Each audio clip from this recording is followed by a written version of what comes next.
Hello everyone, welcome to my channel. In this video, we will be talking about growing a very beautiful plant called California poppy. These are one of my favorite plants. They have such vibrant and showy flowers.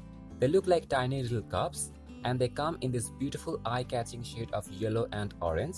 That is why they're also called cup of gold. California poppy is one of the most carefree plants, so you can grow them in your garden very easily.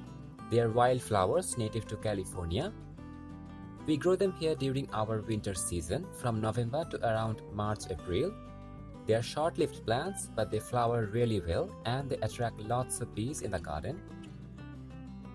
They have these beautiful bluish green colored leaves which also look quite good. You can grow them from seed or you can get saplings from the nursery. They are sun-loving plants. They will not grow very well if they don't get lots of sunlight. So give them minimum 6 hours of direct sunlight to get maximum flowers. The flowers open up in the morning and they close in the afternoon just like gazanias. They don't grow very big, so they can be grown in small pots. So you can choose a 6-inch pot to grow them. You can see I have grown them in such a small pot and they did quite good. Don't repot them too much. These plants don't like being disturbed, so when you plant them directly in the final location or container. California poppy like a well-draining light soil, so avoid growing them in clay or heavy soil. They actually grow very well in sandy soil. If you have sandy soil, you can grow them very easily. Mix a little compost with your soil, add some river sand if necessary, and that will be all. You don't need a very rich soil to grow them. They also don't need too much fertilizing.